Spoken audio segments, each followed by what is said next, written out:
ogeessis fayyaadha. Karoorri uummata keenya gargaaru karaa fayyaatiin kan jiru kuni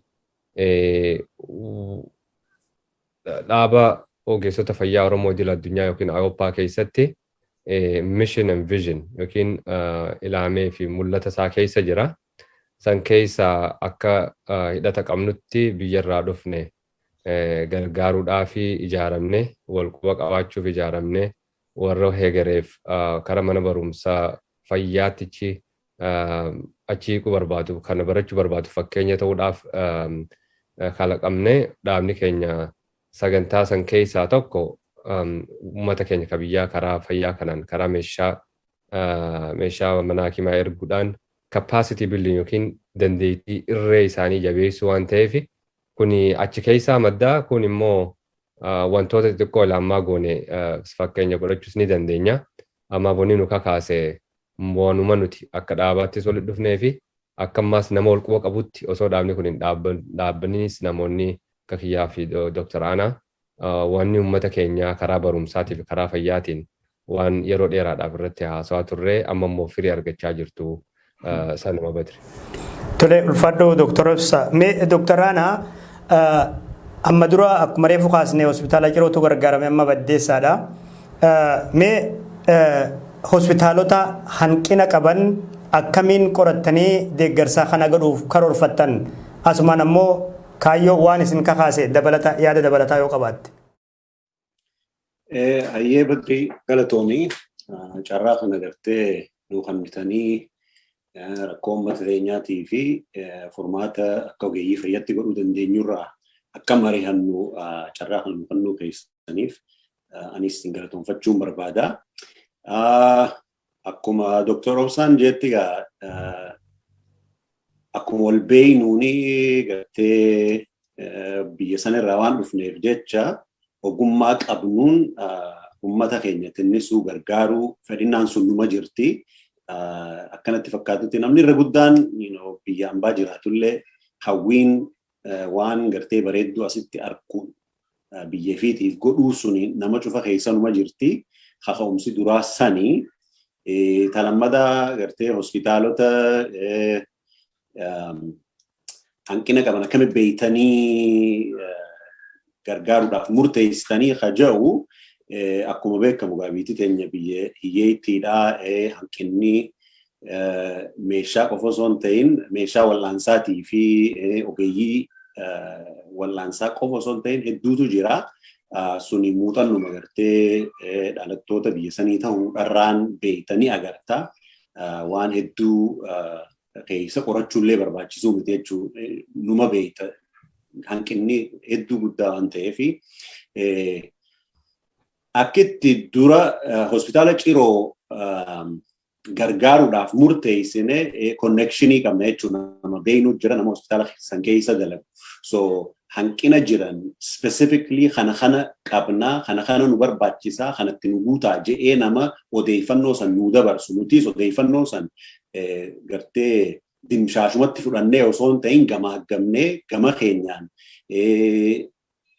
wanni isaan barbaadan tuni dhugaadha waan gaariidha garuu immoo tadaran ummata keenya gargaaruu dandeessu jechuun wanni namni namaa godhuu danda'u haguma xiqqoo waan bu'aa dachatti gartee ummataaf buusu godhuudha feena jechuun maaliif lakkoo isaanis tabaroon diinagdeenis waa cufaanuu murtaawaa waan ta'eef jecha wanni nuti goon akka impaaktii guddaa qabaatu feena san gamaagamneeti akkasiin murteessinaa fedhinnaan teenya jechuun naannoo keenya ganduma magaalumatti dhalne qofa osoo hin ta'in Oromiyaa guutuullee dhawaatumaan gartee lakkuma muuxannoo dandeettii beekumsa horachaa deemnuun piroosesa kanallee rifaayin godhaa deemnuun babal'isuu feena jechuudha. Baddeessaa fi Ciroo Harargee bahaa Harargee dhiyaa qofallee osoo hin ta'in biyya san guututti dandeettii teenyaan beekumsa keenyaan gargaaruudha feena tuni dirqama lammummaa teenyaatiis dirqama professionii keenyaatiis sanuma jimlatti haayuudhaaf. Toleme Dr. Obsa meeshaaleen amma hospitaalli baddeessaa hin qabne kan isin amma gumaachuuf karoorsitan yookaan ammoo deeggaruuf itti deemaa jirtan kun wantoota akkamii isa kana nutti himi meeshaa akkamii hanqinni hospitaalli Baddeessaa qabu hanqina meeshaa yookaan qorichaati moo hanqina humna nama baratee yookaan ogeeyyota fayyaatis ni qaba waa'ee kanaa maal nutti himta? Tole hanqinoonni jiranii bal'aadha. Hanqinoota amma hospitaala Baddannoo kan ijoolleen achirraan quunnaman kan inni isaanii wajjin haasawaa jiruunis wal fakkaata. Kan dura immoo ciroodhaan hospitaala ciroo keessatti argineenis wal fakkaata. Itti dhiyeenyaan immoo asirraa imaltaa jedhaqee hospitaala Baddeessaa ijaarumsisaa kan yeroo gabaabduu keessatti dhume haa dheeratu malee xumuramee ammaan tana karaa hojii isaatti kaseene immoo hanqinoota hedduu isaanitti jabduudhaa jaanii keessaa xiqqilanii ergan barreeffamaan kan nu ergan daran ijaan kadhaqee argee Dr. Anattiin achi dabarsa. Akkumaan sin jetti Oromiyaa tana bakka hedduu yoo gaafatte hanqinoota hedduutu jira. Ammaaf immoo aanan waan qaamaan dhaqee achi dhaqee dhufeef mee isarraa maal wanni nuti argine? Wanni nuti godhaa jirtun immoo hangamti akka isaanirraa quuqaa buqqaafti. Guddaan beektaa Badri wanni nuti goonu kun waa xiqqoo kaka'umsi keenya kun warruma biyyaa sanuu humneessee hamileessee xiqqoo qabaniif fayyadamanii guddoo hawwansan akka isaaniif dhiyaattu godhuu irratti wanni guddaan ifiif akka ifirratti hirkatan godhuudha. Mee nama qaamaan achi dhaqee yeruma gabaabduu keessatti dhaqee deebi'eetu jira. Dr. Anaan waan kan akka gaariitti keessa nama ibsu hanquu akkam qaban. Dr. An. Ayyee bareeda. So hospitaalli kun hospitaala haarawaa magaalaan Baddeessaa klinika takki buufata fayyaa tokkuma qabaachuu turte umriitii guutuu jechuudha.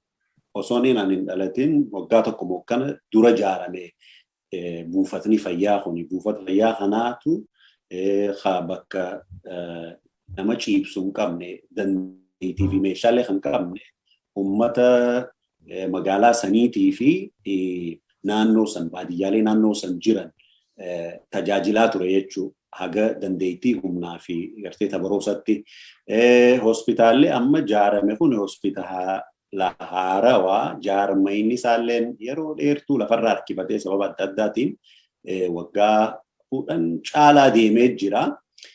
Haa ta'u immoo waggaa dabre I think amata guutee jiran fakkaata erga eebbifame jechuudha. So hospitaala haarawaa takka kan qabne garuu meeshaa biiroon fayyaa Oromiyaatii fi gartee mootummaan kennuufi jira gayaadhaa miti. So mootummaan biiroon fayyaa Oromiyaa I think ministeerri fayyaa Itoophiyaatis ulaagaalee haayuu qaba. Hospitaalli sadarkaa qaba.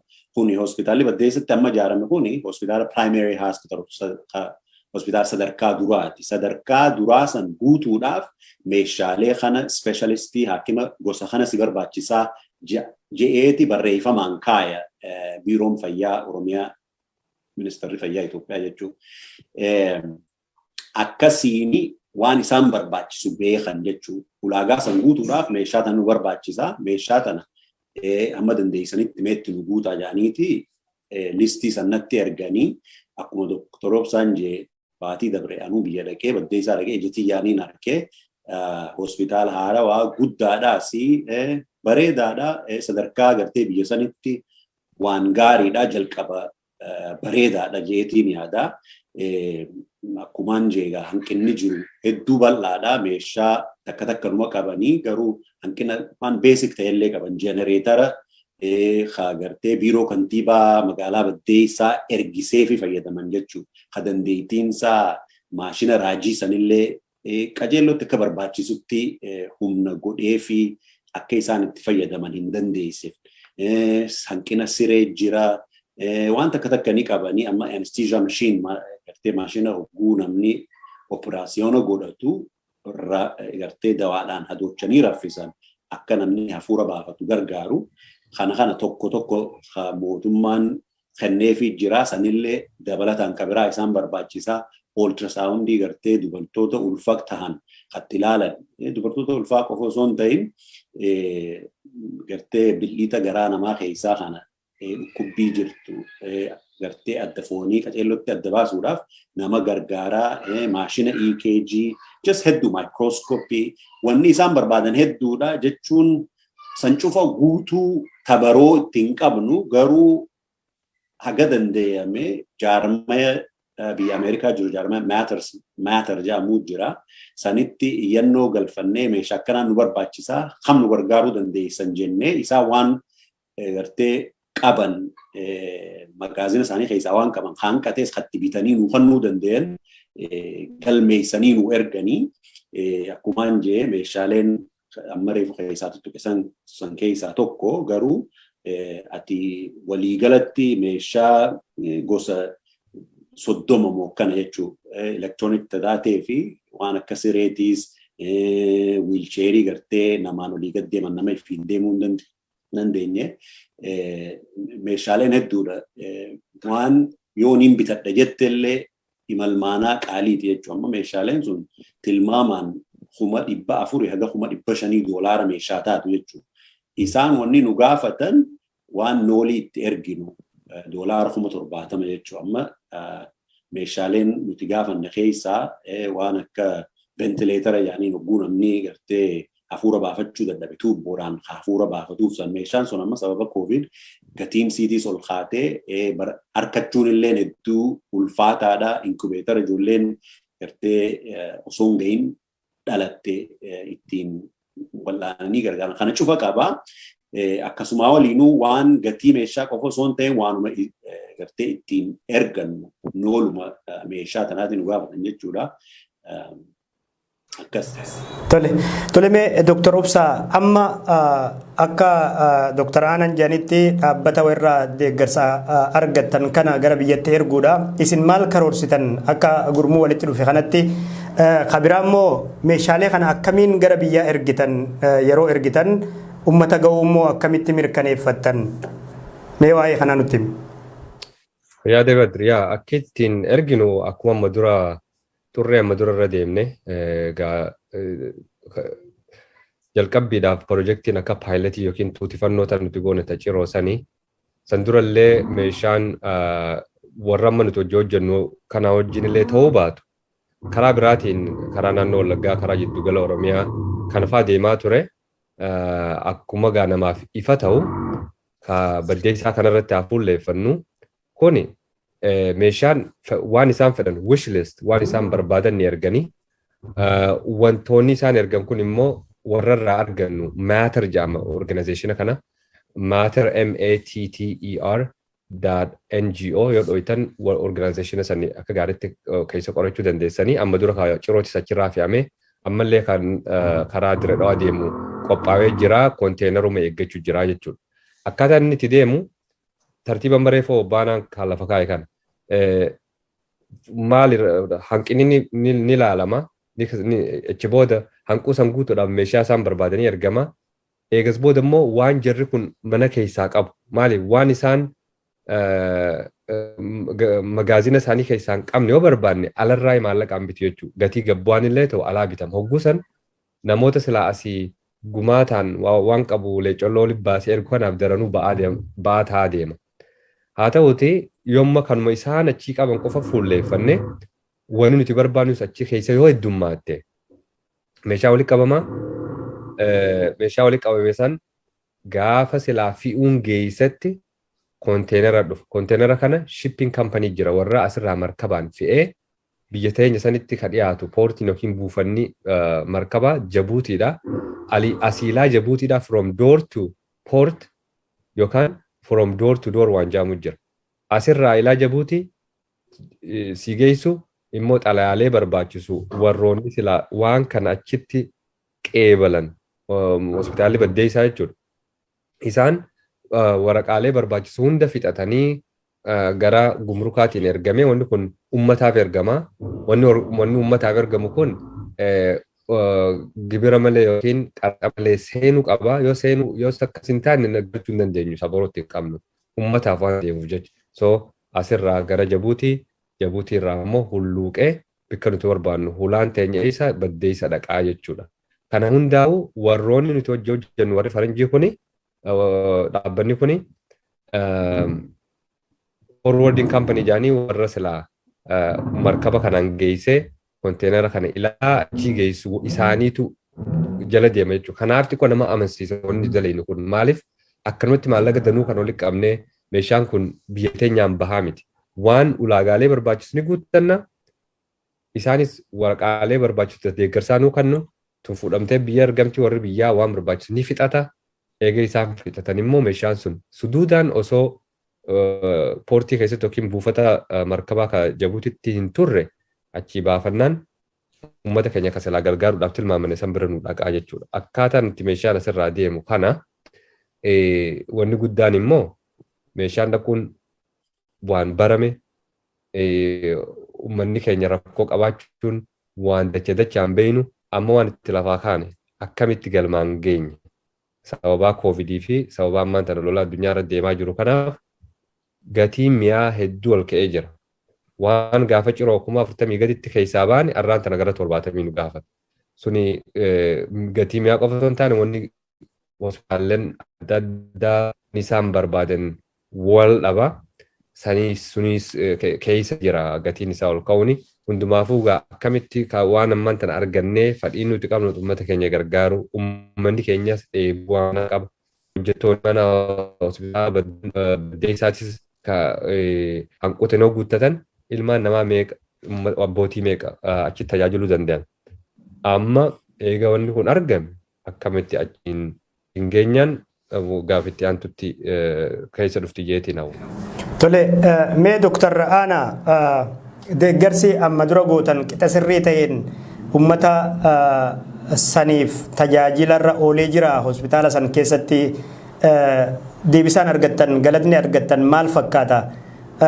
Khabiraa ati qaaman dhiyeenya kana achi dhaqu hankee nutti himtee mee rakkoo tajaajilamtoonni yookaan ammoo warri dhukkubsatee wal'aanamuuf dhufe keessatti argaman yeroo sanitti ijaan agarte nutti himi waa'ee yookaan ammoo hospitaala baddeessaa keessatti jechuudha. Bareedaadha. So dura osoon gaafii teetitti achiin dabreen waan takka lama obsaan tuqerraa itti guutuun barbaada. So ji'a dabre kan hogguun biyya dhaqee daawwannaa hospitaalaatiif rakkoo hospitaala sanii hubachuu qofa osoo hin ta'in hojii meeshaan sun erga walii qabamtee fe'amtee Jabuutii geesse booda akkaataa isiin gartee gibira malee seenuu dandeessu haala aanjeessuudhaaf hooggantoota biiroo fayyaa Oromiyaatii fi gartee qaama dhimmi kun laalu waliin illee mari'adheetiin dhufee gartee abdii waan cufa meeshaan tun akka nagayaan hospitaala baddeessaa geessu qaraxa malee gargaarsaa fi tirnisa barbaachisa cufa isiniif goona jedhanii wa'adanaa seenanii jiran jechuudha. Kuni waan hedduu nama onnachiisaati.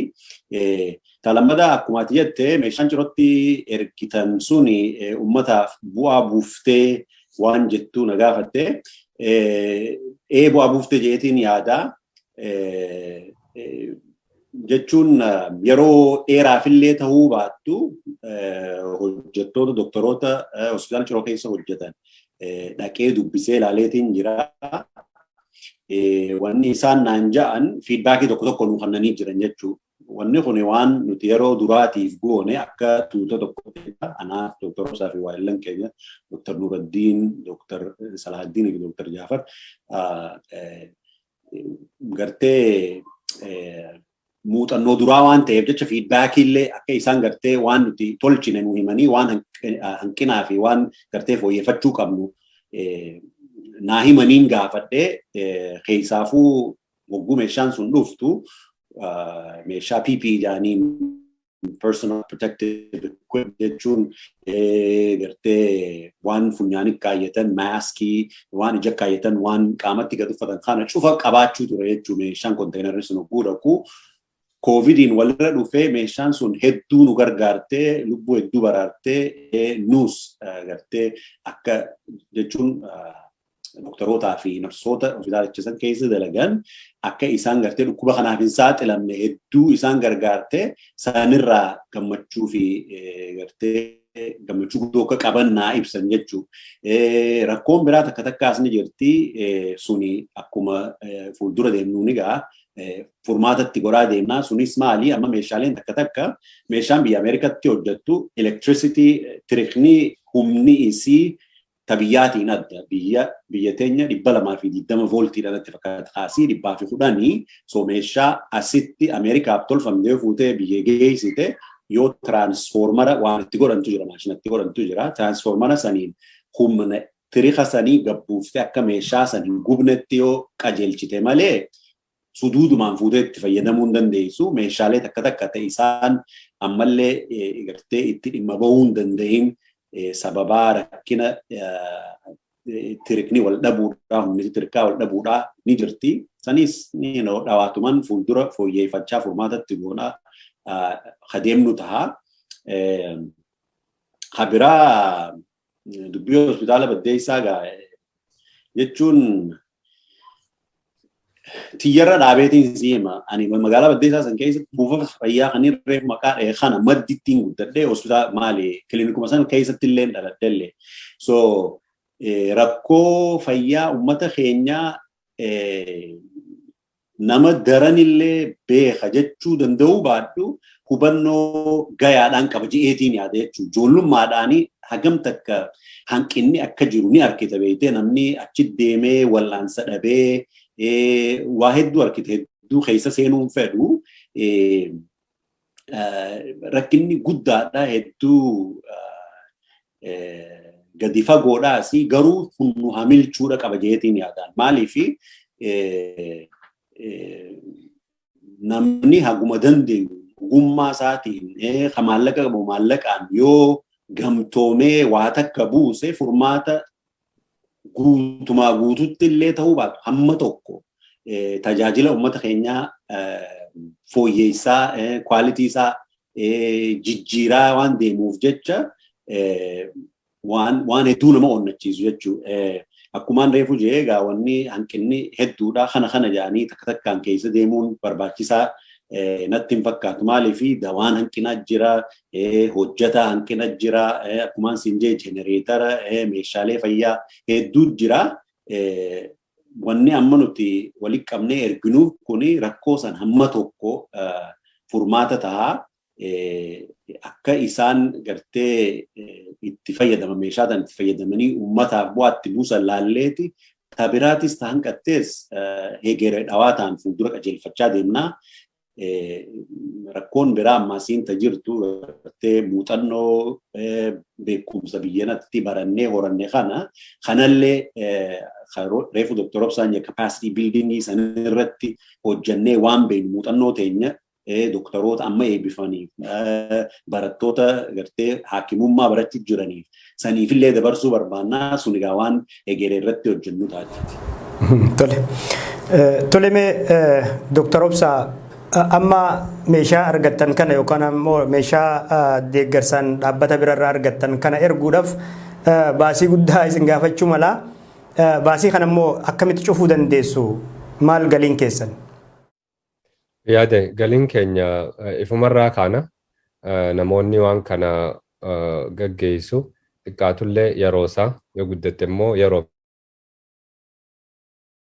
akkuma naan ollaa kilinika sanitti dhalatetti namoonni naannoo sanii Oromoonni uummata keenya tinnisuudhaaf karaa fayyaa kanaan karaa barumsaatiin gargaaruu barbaadu fayyaa namni itti naa jabne hin jiru sheeyxaana qofa mataan hin dhukkubne jedhanii waan laayyootti silaa namni naannoo Baddeessaa jirutti fayyadamuu danda'u san dhabaa jecha karaan itti dheeratee kun immoo xiqqoo qabu faa gurguratee magaalaa waggaa dhaqee osoo wallaan sanuun arganne agaagultee gala waan san hanqisuu fi tattaafachaa jirraa ilaa ammaa wanni hojjetame garaa GoFundMeetiin waan xiqqoo namni qiqicaatuma jiraa sun gayaa miti guddaan immoo xaxoo qabnu neetworkii qabnuun namoota walitti dhiyaannurraa keessattuu aanaan akka adda dura bu'aa waan kanaatti nama hedduu quunnamee akka nama boonsuun waa darbatamaa jira.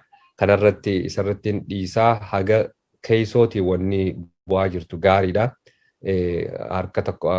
Harka sadi keessaa harki tokko harka tokko geenyeetumaa ni jirra. Kanumaafuu immoo xiqqisho miila fuudhu nu barbaachisaa.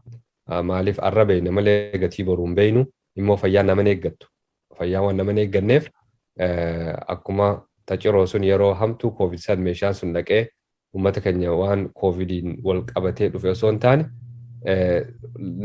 yeroo sanitti lakkoolee jiruuf namoota lakkoolee jiruun nama miidhame hedduudha gargaare tana waan achirraa dhageenye fuulduraafillee waan kanarraa barree dura deemuudhaafis nu gargaarti. Mee muuxannoo tanarratti aanattiin achi dabarsee ilaammaa maal argannee maal kajeella uummatarraa silaal Facebook linkii GoFundMe sanillee asirra nu maxxansitanii namni akkuma dhagayetti waliif dabarsee yoo dadhabe qarshi takka yoo danda'e sanii ol dabalataan immoo nama beekutti argee kun waan akkanaa jirraatti walla haa gargaarruu kaja'u akka nu dabarsitan akkuma har'aan tan asirra nu affeertan kanatti namallee irra nu affeera akka deeggarsa argannu meegaa ana kara keetiin ilaamaa namoota arjoomanis galateeffachaa akka waan hafees akka argannuuf wanni irratti naa ilaalle.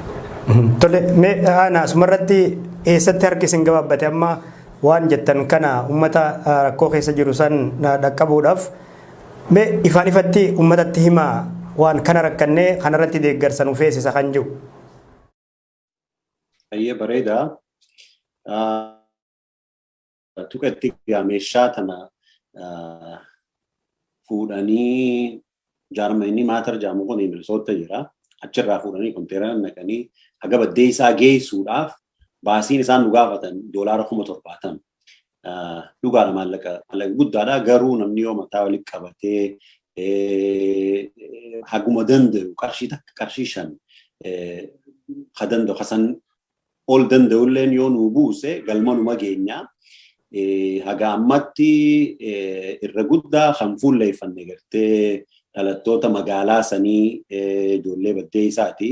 Haala nama boonsuun hamilee bituudhaan hedduun isaaniillee gumaachanii jiranii. Garuu akkumaan siin jee $70,000 nu barbaachisa. Haga ammatti gama keessaatiin $30,000 xiqqoo hanqata. $30,000 gartee waadan seenanii jiranii. San keessaayis garii harmii cinaan tokko na harka galee jira. Garuu gaa waan tana galmaan ga'uudhaaf gartee $70,000 nu barbaachisa. $40,000 wahii akkasii nu hanqata. Buusii kanallee ka'ee galee yeroo dheeraadhaa miti torbaan 3 akkana numa ta'a. Nama dhageessifnee yoo namu gartee nama naannoo sanii nama magaalaa sanii dhalate qofa osoo hin ta'in gargaarsa nama cufan nu barbaachisa. Biyya walumaan qabnaa gartee akka wanni tun fiixa baatu gargaarsa nama hedduu nu barbaachisa jechuudha. Maallaqaan gartee nu gargaaruu danda'u saniin yoo biroon nu bira dhaabbate bareeda. Lecceelloodhaan hin dandeenye gartee dubbii waan irra jiru kana nama biraatiif qooduu nama beeksisuudhaan yoo nu bira dhaabbataniis bareeda. Yoo sanillee hin dandeenye gartee arjoomellee du'aa'ii nu godhanii nu hamilchuudhaan akkasii yoo nu bira dhaabbatan waan kana galmaan ga'uu dandeenya. Shakkiin qabnu kun fiixanuma baha.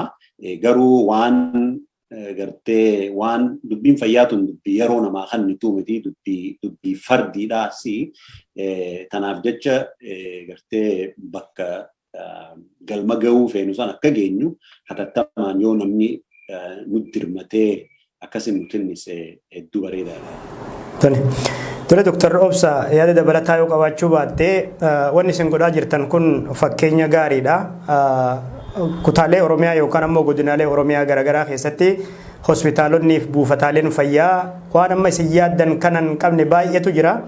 Mee hawaasni Oromoo yookaan ammoo koominiitiileen Oromoo idil addunyaarra jiran akka keessan kanatti ijaaramanii lammiilee biyya keessatti karaa fayyaatiin miidhaman kana akka gargaaraniif dhaamsa kan kee xumuraa maali? Yaada Badrii keenya irra deebinee isin akka BBS itti asin affeeruu keessaniif waan kana gurra uummataa buufnee lammiif gaachana jaanii akka karaa fayyaatiin bira dhaabbannuuf asitti nu afeeruu keessanii fayyaadaadha. Wanni dhaamu tun karaa jirti bikka ni geessi. Iddooleen rakkoo qaban hedduu jira. Kanarraa barannee akkamitti uummata keenya kan rakkataa jiru san gargaarraa. Tokkoffaa namoonni miseensa International Oromo Health Professional ilaamaan ta'in akka gara Ayoppaadhaa as siqan keessattuu namni Noorz Ameerikaa keessa jiru konferansii mataa goonaa yeroo gabaabaa keessatti sunis ni labsama. Achi keessatti neetworkiitu uumama. Neetworkii jechuun walitti dhufeenya xaxootu uumama. Namoonni kun namoota hidhata adda addaa qabu. Hoggaa sagantaa akkamma godhaa jirruuf kan biraatiif illee tilmaamanii lafa kaayyatan galmaan ga'uudhaaf nama gargaara jechuudha tokko kana. Kan lammadaa